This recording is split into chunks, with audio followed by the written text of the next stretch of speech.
All right, here we are. Special edition of the No Hangover Productions. Yes, sir, Ski. You said it right. No Hangover Productions. We do a lot of things over here. Yeah, not just the podcast. A little different episode of the podcast today. A little album review. Little album review. Something we've been excited to do for a little while. Something that I think we touched on some months ago. We did more of like an audio review for those of you that listen. A little bit. Yeah, for those of you that listen, we did like a bar review on a Jay-Z song. So this is kind of a extension from that thought, that idea. And we wanted to kind of move forward with it. Change the setup for you guys that pay attention to the normal podcast. You know, we got some new aesthetics behind us, some good music taste, some records that mean a lot of things to us. We got some Michael Jackson up there, some Prince, some Outkast, Konya. You know we got to have some Yeezy on there. Yes, sir. You ain't got no fucking Yeezy? Fuck is wrong with you? So we definitely got some Yeezy up here. Twice. We got some K-Dot up here. I'm sure these are some things that we'll touch on in the near future. But yeah, just to get it started, we're excited to be here. Dennis, I'll let you present us. Yeah, I'm Dennis. Second time meeting you guys. Episode 100. Go check it out.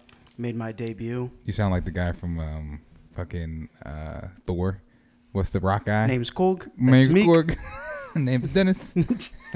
Go ahead. I got Jordan with me. You guys all know him, but yes, sir. A little introduction for him as well. I'm here, live in the flesh, your favorite host. We're here to talk about Tyler, the Creator's new album, Call Me If You Get Lost. Yes. Yes, very exciting album. An artist I think that we've listened to for a long time. I'm sure you want to give some background and some context on that. Yeah. Before we jump into anything, what is your first time that you heard Tyler? Or first memory of that whole Odd Future Tyler thing? My first memory is pretty distinct. I want to say we were in 8th grade. Yeah, we were in 8th grade, and me and a group of friends were at a friend's house, and we pulled up a video called Earl. And was this at Mr. Trevor Sanders' house? No, this is at Nathan Cagalano's house. Shout out to Nathan Cagalano if you're watching, and Trevor Sanders as well. We all discovered this together, but we were at Nathan Cagalano's house, and that's back when we used to internet surf like a motherfucker. All the new mixtapes were coming out. That's when Wayne was the shit, so it was important to be on the computer at that point. Dat Piff every Friday night. For shit show. So, yeah, Tyler, the Creator dropped this polarizing character. The first video I ever seen was Earl, and this video is a video of them rapping a very dope song by the name of Earl, but Earl, Tyler, for those who don't know. Yeah, the rest of Odd Future, they take a bunch of what it seems to be like drugs and blend extra materials around the house. Yeah, and put it in a blender and grind that shit up and drink it, and they fucking spaz out to the point. Start bleeding from places. They start bleeding out of it's some real jackass crazy shit. Start bleeding from their eyes and pulling their teeth out and their just some crazy polarizing shit to see at 13, 14 years old. So that was my cinematic.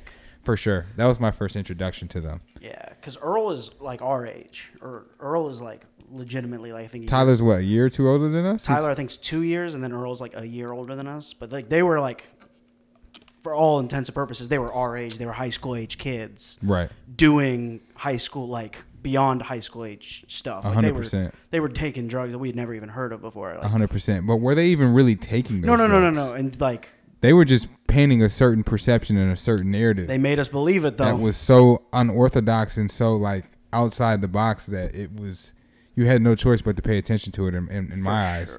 From the aesthetics to the bars to the shit that they were fucking talking about. Yeah, it was a lot of I think they would even admit it now. It was a lot of shock value early on. That's how they grabbed people's attention. Yeah, I mean their biggest video at the time was Yonkers, and that might not even been out. Earl might be before Yonkers. No, Yonkers is probably first. I believe it is, but I mean on a mainstream level, the first big moment is Yonkers. For sure. Tyler the Creator up there rapping on a stool, eating a fucking cockroach. The shit is insane. Yeah, it's wild. And funny enough, what I was going to talk about is, Earl or French or one of those might have been the first right. Odd Future thing that I had heard. Right. A little bit before. I think I had heard French before Yonkers. Right. But I remember Yonkers came out. I don't know if you're going to remember this, but we were at Trevor's house. Mm-hmm. This might have been after a freshman workout or summer going into freshman year. I don't know exactly when it was. And someone might have asked, who's Tyler, the Creator? like, or what's with all this hype with Tyler the Creator? Yonkers had been out, and then I remember like me and you like trying to explain to someone like, no, like he raps, like he's really good. He's nice, yeah.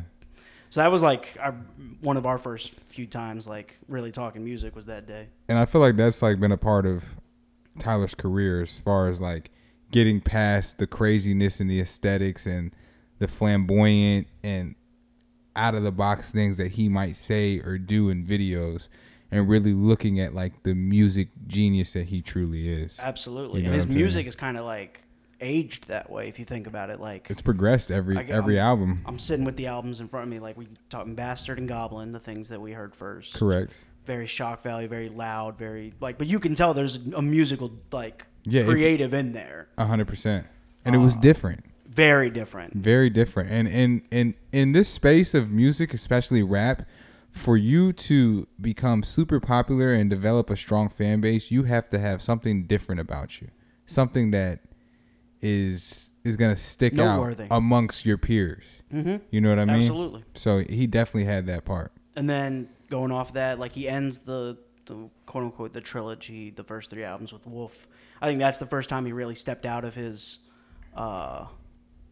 like the shock value thing. It was more personal album. Well, he was getting, in my opinion, he was kind of getting away from the Odd Future thing and kind of cultivating the Tyler the Creator's sound. I would agree with that 100%. Like that's the first like Tyler full album. Like I feel like we know who Tyler is by the end of that album. And essentially, I mean, the Odd Future sound is what Tyler was creating. I mean he's producing all of it, so it's really hard for it to not be his sound. Exactly.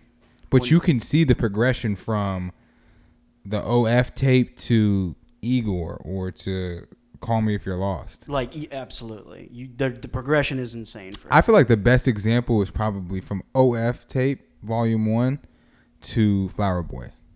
If you just think about whatever 5-year run that is. If you just think about the elevation in production and bars that he is using, like he's still talking about crazy shit. That'll forever be who Tyler is. But how he delivers it, the rhyme scheme that he starts to use, to production, the way it's layered, like you can see him start to grow as a musical artist. And that's something that I've really appreciated about his career. Yeah. Full transparency, I thought Flower Boy is the best Tyler the Creator album. I'm right there with you. I think that is I think that's his pinnacle right now. Me and somebody else were actually me and Eric, y'all know Eric.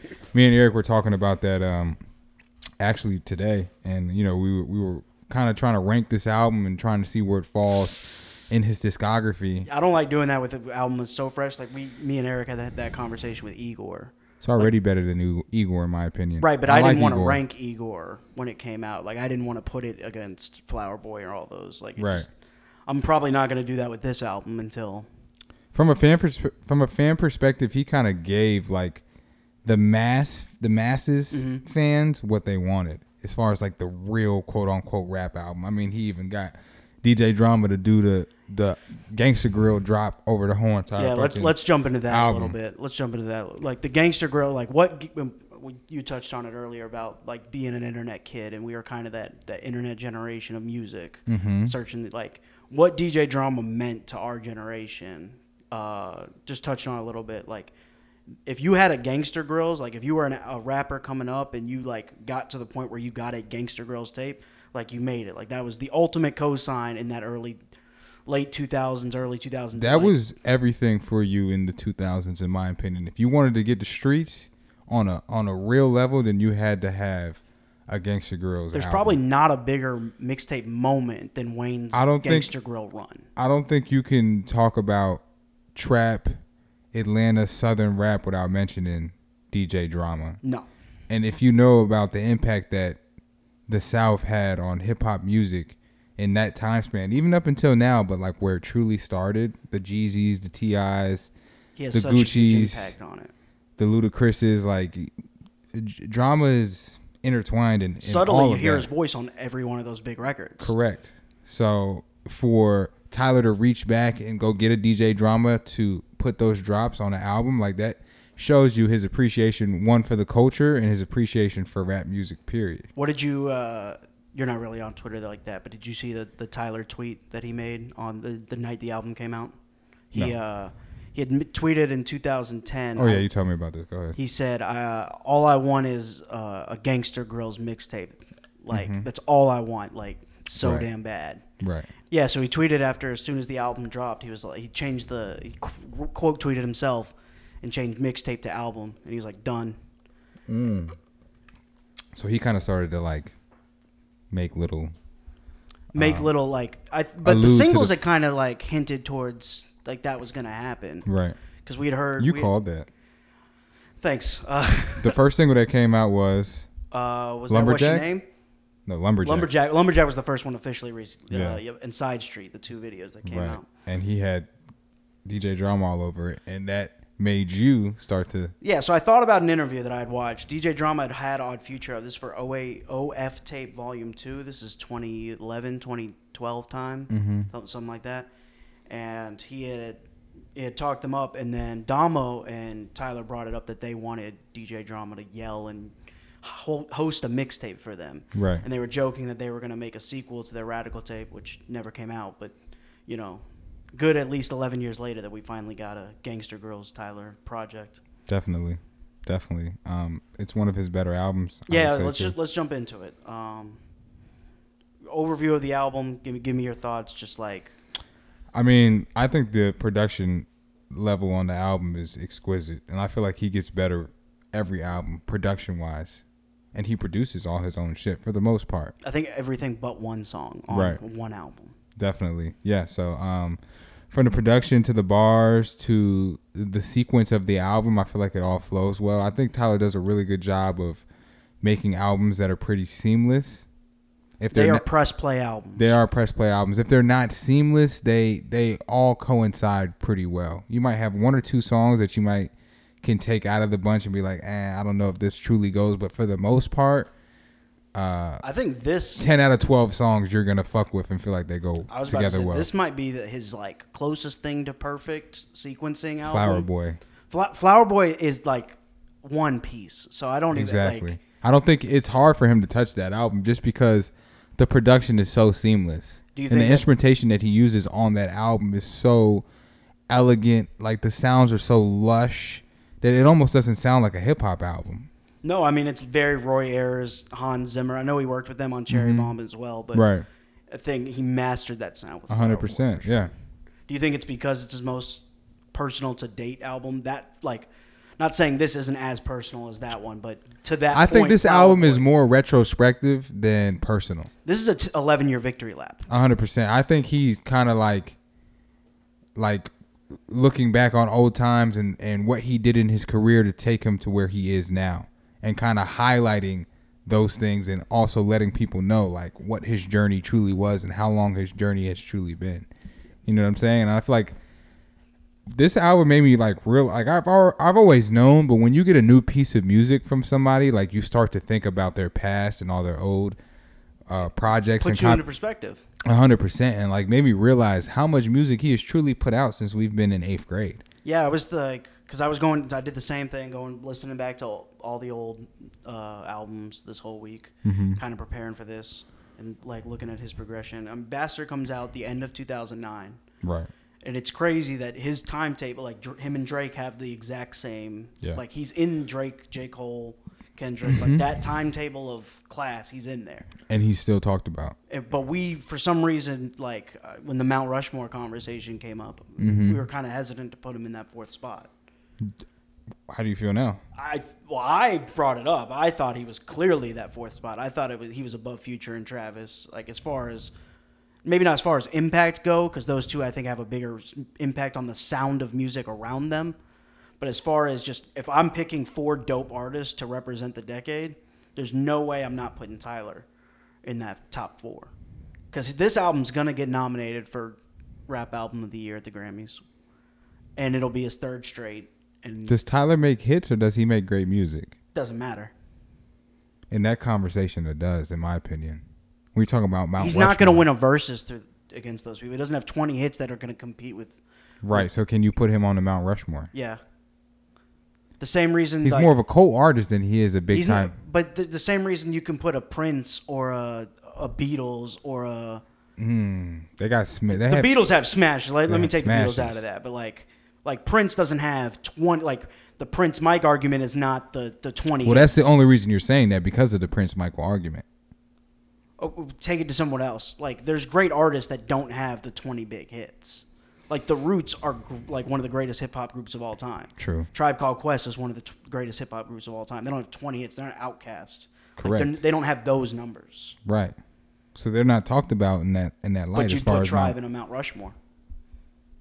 I mean, you can. It's so subjective. You can run with so many different technicalities. You would put Tribe in Mount Rushmore. On a certain level, yeah, for a certain thing, in yeah. Groups, if you went just straight up groups. 100%, yeah. Tribe is. And you there's probably not a lot of groups without them.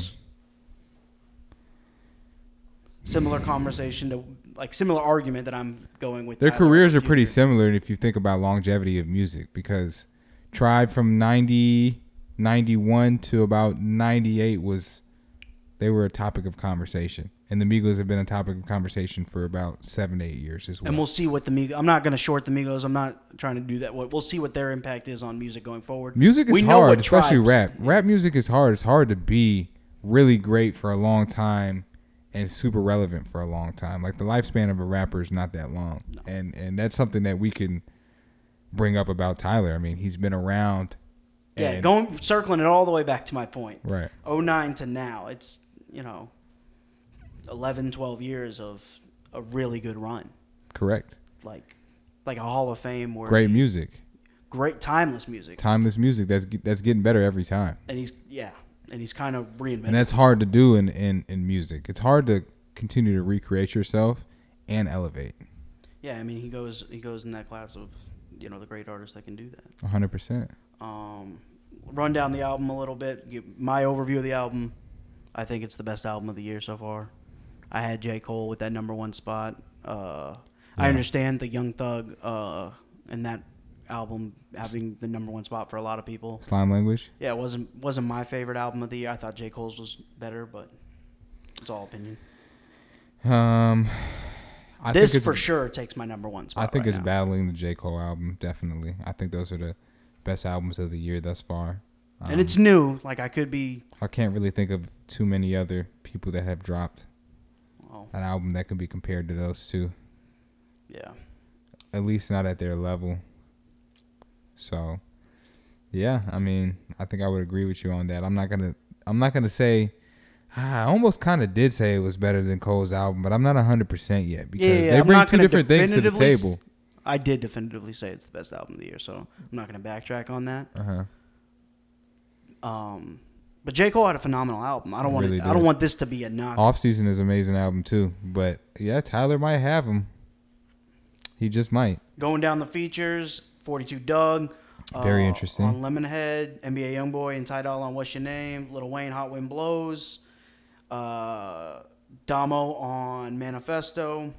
Brent Faiyaz had an interesting feature on Sweet I Thought You Wanted to Dance. Oh, he's on that? Yeah, he's the singer on the back end of that, I believe.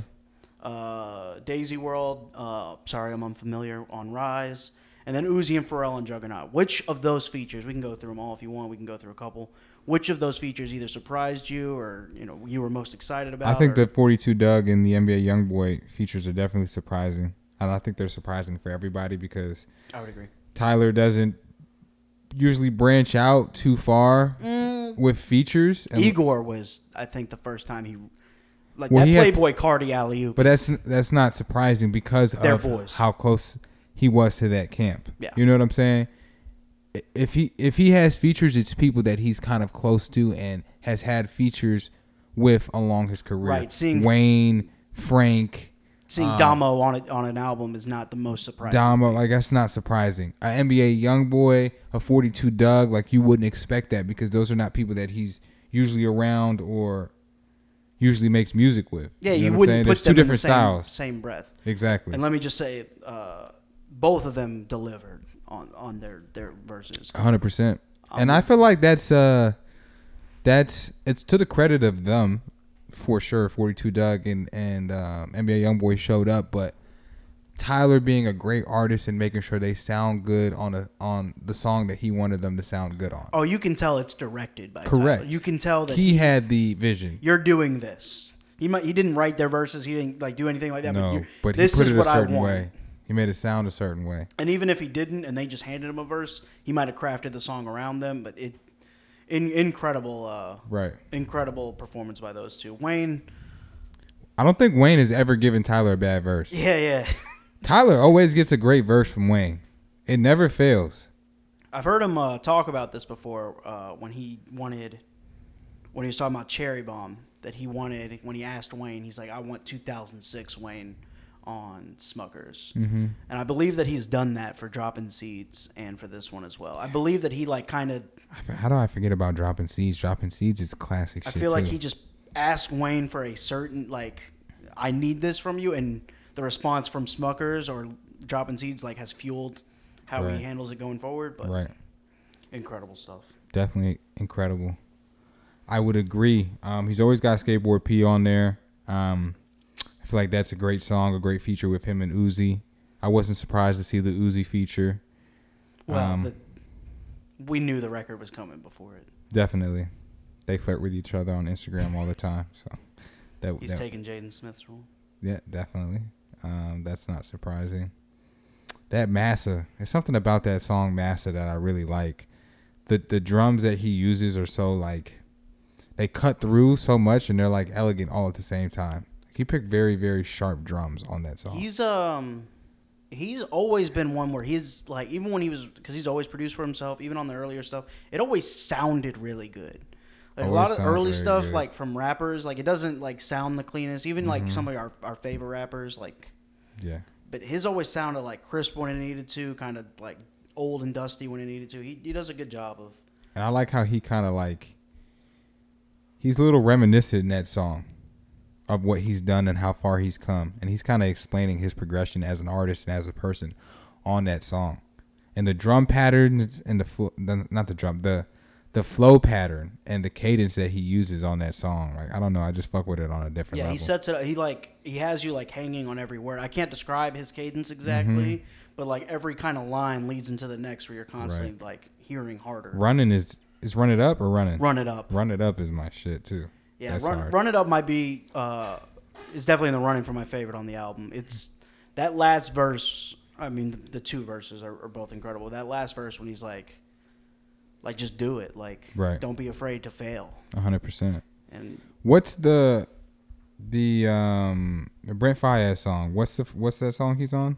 He's on Sweet and I Thought You Wanted to Dance. I Thought You Want to Dance. The back end of that, which is so it's Sweet, and then the back end is I Thought You Wanted to Dance. That Jamaican insane sound sample, whatever he uses, is beautiful. Like the fact that he put that shit together lets you know like his palette is amazing. His musical palette is truly amazing. Yeah, you can see the that sounds that he puts together. You can see that from a lot of like for all you Tyler fans out there. If you ever get a chance to check out the Nardwuar interviews, when Nardwuar's just handing him records after records, and he's like able to point out. Oh, he's a nerd when it comes to music. Truly a music nerd. Like, hey, I know this song was track number on this album, and it's incredible. This is mixed by, and you're gonna see additional vocals by. Yeah. He was definitely a kid that sat in a record store and read like album inserts and. Yeah.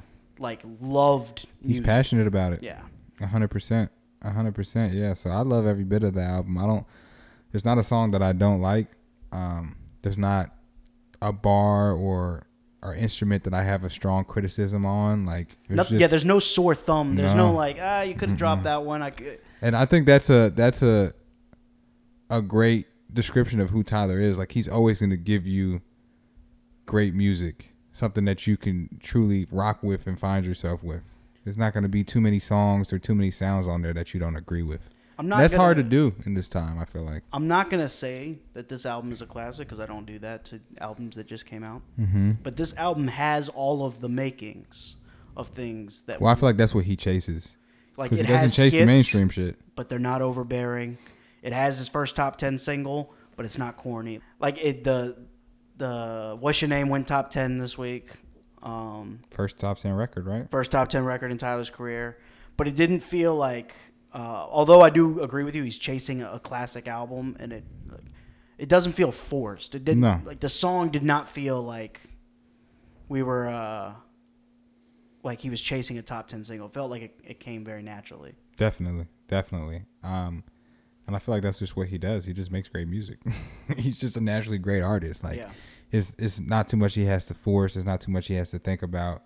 He just puts his mind to it, and he comes out with a great project every time. So, Call Me If You're Lost is an album that if you haven't listened to, you definitely should go listen to. Form your own opinion about it. I highly doubt you'll be dissatisfied or unhappy with your listen. So, definitely give that a chance. I would say my favorite song on the album right now is Massa. Between that and Run It Up. Yeah, I'm gonna go between. I'll go between Lemonhead and Run It Up. I like Lemonhead too. That 42 Dugg verse is crazy. Yeah, I didn't think you could pull that out of him. Real quick as we wrap up here. Going forward, what do you want to hear from Tyler?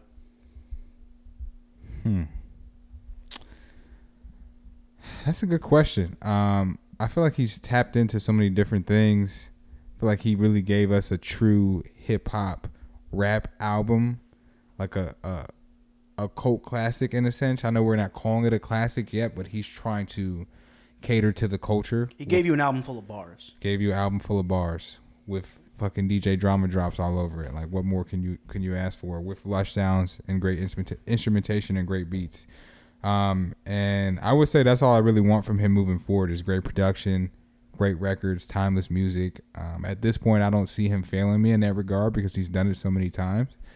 It's only going to get better. So I look forward to whatever Tyler's going to put out, what he's going to do. I would like to see him do more features. Like be on other people's albums? Yeah, I feel like he's talked about it. I think he wants to do more. Yeah, I feel like I would like to see him be a little bit more uncomfortable and be on other people's... You're saying like not your Rockies, not your people. Yeah, I want to see him in somebody else's world. You know what I'm saying? And see how well he does with that. Yeah. So, yeah. Other than that, I'm excited for whatever he puts out. Yeah, I would agree. I was going off that point. Whatever Tyler wants to give us next, Yeah, I'm not. You know what I really love to see? I would love to see him produce an album for somebody else. Ooh. Like if he did a Drake album. Like he just fully went and produced Drake or one of those guys. I feel like that would be incredible. Well, I mean, you know who he would do a really good album for? Snoop. No?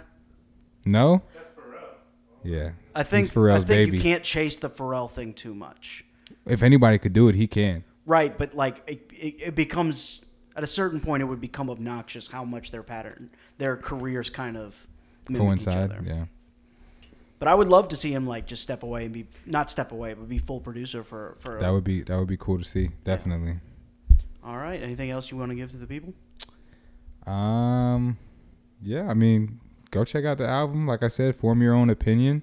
Let us know what you think. Deep dive into Tyler's discography if you haven't already. If you're one of the people that have been listening to him since you were in 8th grade like us or on his first album. Let us know what you think about this album. Give your opinions in the comments.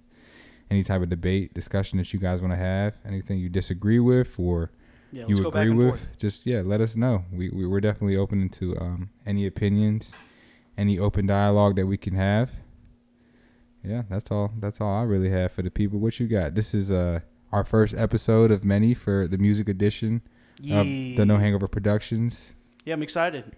Give us suggestions what you want to see us review next. Right. Old, new, whatever is on the docket. We'll try and acquiesce to. We listen to a lot of shit. We have opinions on a lot of shit. So yeah, don't be afraid to leave whatever music you listen to. We'll give it a shot. Not only that, we really care about it. Like music is something that we all really care about and is a big essential part of all of our lives. So.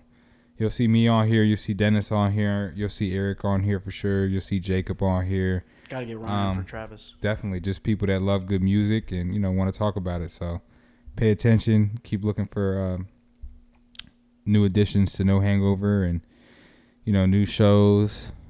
Keeping things fresh. Always. I'm excited to be here. Dennis is excited to be here. Yes, sir. First episode. You know the vibes. We out. We Be easy, guys.